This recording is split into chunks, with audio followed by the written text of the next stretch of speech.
Pangulo, no? Sa pamilya ni Migo ko Jeron dyan.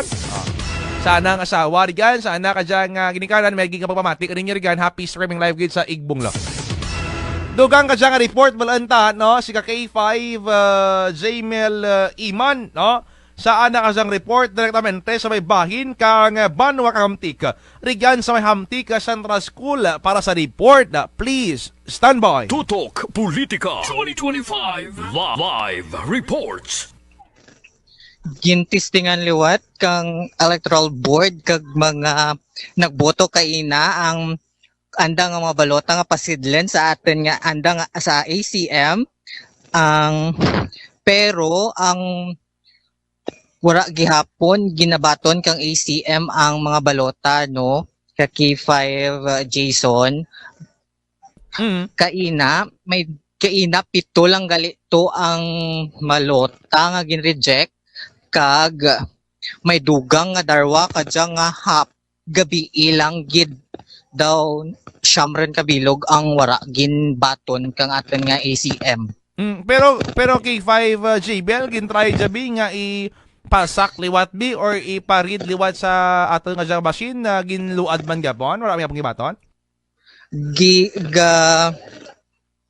Gasilid ka K5 Jason ang balota pero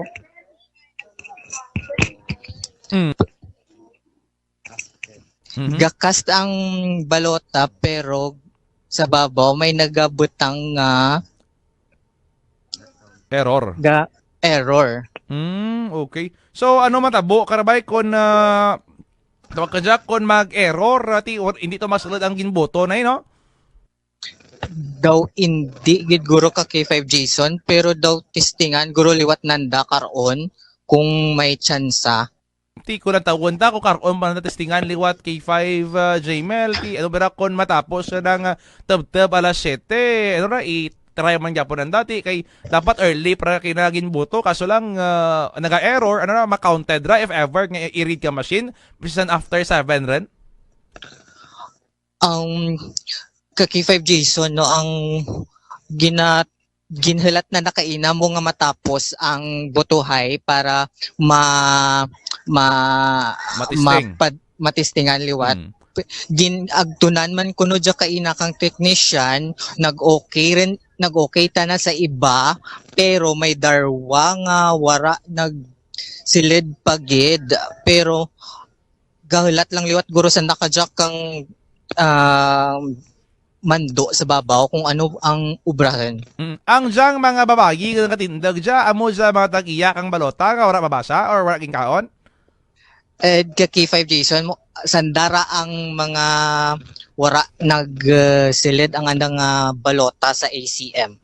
Okay, tignan ko daw hindi man dyan guro pwede no or unless konsultan dyan kang Comelec bi nga di manumanuhon na lang bilista no ang anda ka dyang boto mamanaan ka rin ko sin ogin boto da mong K5 Jmel yes ka K5 Jmel kung mo himuon no. Diyan ka K5 Jason dihalatilat magani kami kang ano gid ang matabo kadya karon. Ati sige lang ati bantayan ta lang na K5 Gmail no pero as of now amo na lang man ra ang pito wala erban ti iban pa bi nga nagaboto rigal or magaboto kadya nga gabi ubos naman.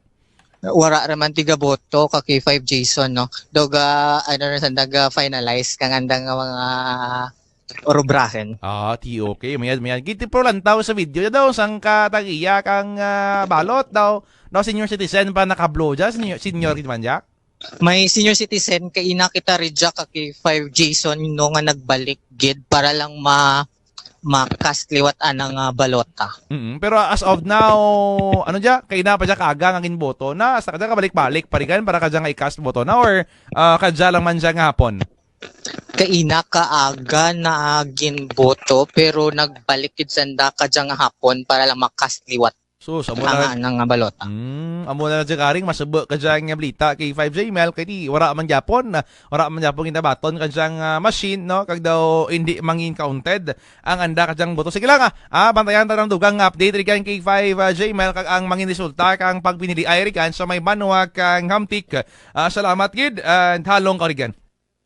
Salamat man ka kay 5 Jason para sa Tutok Politika National and Local Elections 2025. Ako si K5 Volunteer Jamel Iman para sa Kampyon nga Balita Serbisyo Publiko kag Kalingawan, ang kampyon nga istasyon sa Antique, K5 News FM. Tutok Politika 2025 Live Reports. Amor na ang pinakauri nga reporter ta K5 Fritz and K5 William. No, standby ka mga K5 no, ma-early kita ka commercial para